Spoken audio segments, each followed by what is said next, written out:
Hi, my name is Steve Anderson, and I'll be your instructor for the next semester in Composition 2, or English 1022.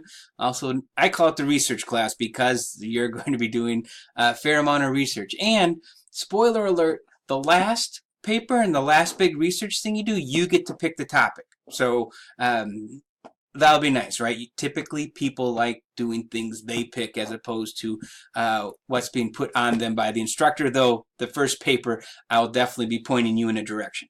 All right, so short little video to get us started. I'm going to go over the text and a little bit about how online's going to work. And then at the end, if you make it that far, and you should, you get to see a picture of my dog. So let's go to the syllabus for a second. Here, you can see what are we going to cover. Writing, basically you're going to write competent college level analytical, interpretive, and researched essays. What's that mean in more common language? Well, you're going to write and include other sources in your essay, right? And you're going to do that in a way that makes sense, that we can follow and engages the reader, right? Demonstrate critical reading of text. Well, like life, texts are complicated, right? And what critical reading of a text means is that when you read something, you don't just assume that's it. That's the end of the story. You might look at where's the author coming from, how well they're putting their argument together, how this connects to something else, right? And there'll be much more on critical reading as we go on. Accurately and honestly use outside sources? Well, this is because how many times have you been having an argument with somebody and they say something, you know it's not true, you tell them and they just keep going, right? Or pretend that you don't know they're full of BS, right?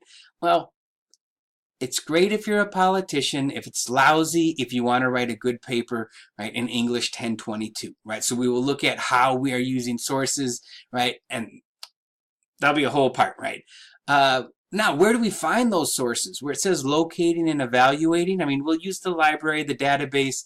There's nothing wrong with going on the web, but there's also, just you have to be aware of how much crazy stuff is out there. So we will look at where you are getting sources. And then, once you found those sources, how do you put them in a paper in the academic hoops, right? Because you're in college and each discipline is going to have its own hoop. If you're in psychology, they'll say, hey, we want you to jump through the APA hoop. If you're in the humanities typically or English class, they'll say, we want you to jump through the MLA hoop. And we'll go into what those styles look like and how to do that. All right. For our texts, right, there are two books that we're going to use. You can get them from Amazon, right, or the bookstore. Either way, the prices are pretty reasonable. One is The Righteous Mind, right, by Jonathan Haidt.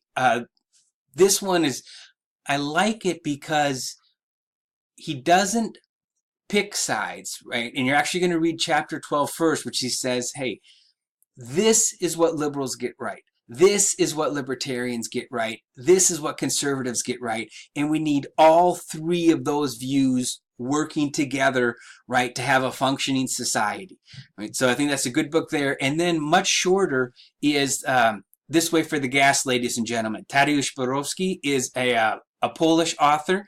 Now, here's three different versions of the same book. I don't care which one you have. They're all the same, right? So take the one from the bookstore, get the one on Amazon, but it's okay. If it looks a little bit different, as long as it says This Way for the Gas, Tadeusz Borowski, right, we're set. So those are our two books. You're online, right? And one of the things that's dangerous about online is you are the person in charge of, making sure you stay up to date.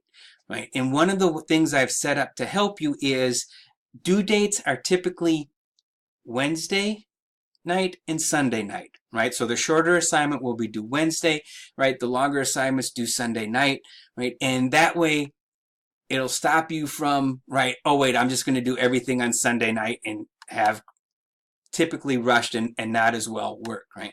Now, homework will be posted, right, basically every Monday morning at like 12:01 a.m., right? So anytime between Monday and Wednesday, you can do the work so you make it fit in your schedule. Same for, homework is due Sunday night, but you can turn it in Saturday morning and be done for the week if you want. And covered that. You know what? There's a couple more videos that you'll see below.